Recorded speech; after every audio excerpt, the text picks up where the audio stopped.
It started with a simple idea, a song for a movie. That's all it was supposed to be. A piece of the Hollywood machine. Elvis needed songs for his films, and songwriters wrote them.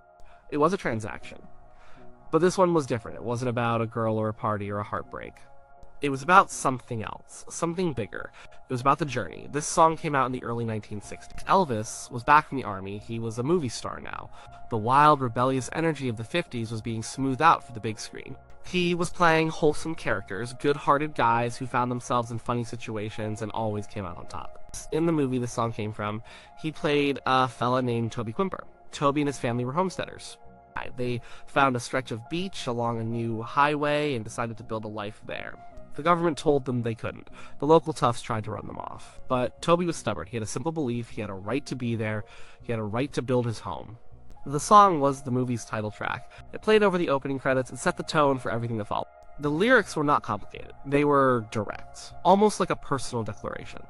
I've got to follow that dream, wherever that dream may lead. It wasn't poetic. It wasn't fancy. It was plain talk. And that's what made it powerful. It was a statement of intent. A promise to oneself, to understand why the song stuck to a group of men like glue. You have to understand the men themselves. They called them the Memphis Mafia. The name was a joke coined by the press. It made them sound like gangsters, but they weren't. They were just guys from back home. Cousins, like Billy Smith. Friends from the army, like Joe Esposito. Guys Elvis met around town who just fit in, like Red West and his cousin Sonny. Lamar Fike was another one. They were a band of brothers, a circle of trust, and their entire world revolved around one person. Their job description was vague. They were bodyguards, they were companions, they were road managers, they were the guys who made sure the car was ready, the hotel suite was secure, and the curious public was kept at a distance. They were the buffer between Elvis and the world. But more than anything, they were his friends. They were the ones who were there when the cameras were off and the crowds were gone. They were the ones who stayed up all night with him, talking, laughing, and just being regular people. Each one of them had made a choice. They had their own lives back in Memphis or wherever they came from. They had jobs or the prospect of jobs. They had families. They had their own small dreams. But then Elvis happened. His dream was bigger. It was a supernova. And when he asked them to come along for the ride, they said yes. They dropped everything. They left their old lives behind without a second thought. Why? Because they were following a dream. It wasn't their dream, not originally. It was his. But by joining him, they made it their own. Think about it. You're a young man in Tennessee in the late 50s or early 60s. Your future is probably mapped out. You'll get a decent job, get married, buy a house, and live a quiet life. Then your friend or your cousin, who happens to be the most famous person on the planet, says, "Come with me to Hollywood." What do? You go. You pack a bag and you don't look back. You are literally living the words of that song. You are following a dream, and you have no idea where it's going to lead you. The song became their soundtrack. It wasn't something they played at parties necessarily. It was more of an internal thing, a shared understanding. When they were on a movie set in California, bored out of their minds while Elvis filmed another mediocre scene, the song's message was a reminder. This is what we're here for. We're on this adventure. Keep 'em moving, move along. That was their life. They were always moving, from Memphis to Los Angeles, from Nashville to Las Vegas, always on the go, always in motion. In the early days, the dream was golden. It was exciting. They were young men living a life beyond anyone's wildest imagination. They had money, fancy cars, beautiful women, they traveled the world. They were part of something huge. They were inside the bubble. The lyrics of the song felt like a celebration, a victory lap. They had followed the dream, and look where it got them. It got them to the top of the world. The promise of the song was being fulfilled every single day. But a dream isn't always easy to hold on to. As the 60s wore on, the movies became a grind. Elvis grew tired of them. The scripts were bad, the songs were forgettable. The dream started to feel more like a job. A very strange, very well-paying job, but a job nonetheless. For the guys, the routine set in, the long days on set, the long nights keeping Elvis entertained. The song's meaning began to shift. It was less about the thrill of the chase and more about the need for endurance. I've got to follow that dream. The words "I've got to" took on a new weight. It wasn't just a desire anymore, it was an obligation.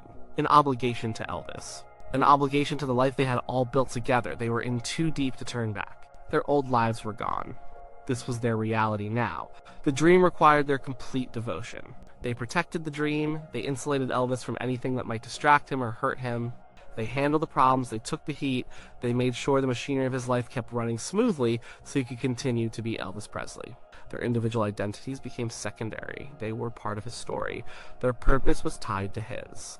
The song was a reminder of that shared purpose. When things got tough, when the boredom set in, when the outside world felt a million miles away, the simple, stubborn message of the song was something to hold on to. We made a pact. We are seeing this through to the end. Then came the comeback. In 1968, Elvis stepped back onto a stage with a live audience. He was electric. The fire was back. The dream was reborn.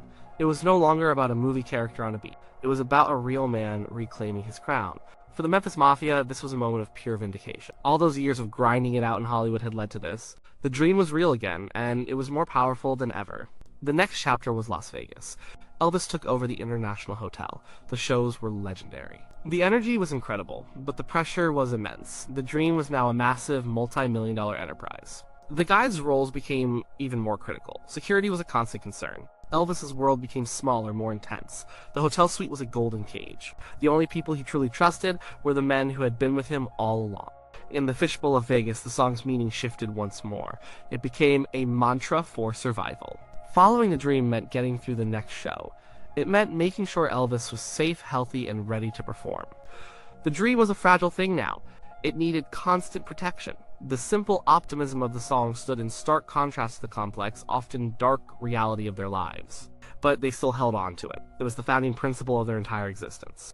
It was the why behind everything they did. Why live this crazy, isolated life? Because we're following the dream. It's what we do. They had been on this journey for more than a decade. They had seen it all. The highs were higher than most people could ever imagine. The lows were devastating. They saw the toll that fame took on their friend. The loneliness, the dependency on prescription medication, the isolation. The dream started to show its cracks. It was becoming a nightmare for the man at the center of it all. For the guys watching it happen, this was the hardest part. The dream was now about trying to save the dreamer. It was about trying to keep the man who started it all from falling apart. The lyrics, wherever that dream may lead, took on a terrifying new meaning. Where was it leading?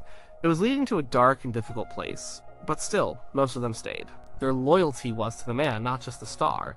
They followed him into the darkness because that's what they had always done. Some of them were eventually pushed out. Disagreements, misunderstandings, and Elvis's own paranoia led to fractures in the circle. For those who left, the dream was over. It had ended in betrayal and heartbreak. They had followed it as far as they could. For those who stayed until the very end, they followed it to its tragic conclusion in August of 1977. So why this song? Elvis recorded hundreds of songs. Many were bigger hits, many were better songs musically. But none of them captured the essence of the Memphis Mafia's life like this one did. It wasn't a love song, it wasn't a rock and roll anthem, it was a personal mission statement. Its power was in its simplicity. Life for them was complicated, but their mission was simple: be there for Elvis. The song was a perfect reflection of that. It didn't ask questions, it just stated a fact. I've got to follow that dream. There was no alternative. It was also about timing. The song was released in 1962. By then, the core group was already in place. Their path was set. They were no longer just friends hanging out, they were a unit, an organization. The song arrived just as their collective identity was being forged. It gave a name to what they were all doing. It articulated their unspoken pact, and it was about the source. This wasn't a song about a fictional character for them. No, it was about Elvis. He was the one with the impossible dream. He was the one who came from nothing and conquered the world. He was the living embodiment of the song's message. When he sang it, he wasn't just playing a part. He was telling his own story, and by extension, he was telling theirs. It was their unofficial anthem because it was their life story set to music. It was the perfect metaphor for their journey. A group of ordinary guys from Tennessee who hitched their wagons to a star and followed him wherever he went. They followed him to Hollywood movie sets, to the bright lights of Las Vegas, and into the quiet, lonely rooms late at night. They did it out of love, out of loyalty, and out of a shared belief in the man and his extraordinary destiny. They never stopped. They kept moving along, right behind him. The song was a promise they made in their youth and a creed they lived by until the end. It explained everything, it justified everything. It was the simple, powerful truth of their lives. The song was Follow the Dream.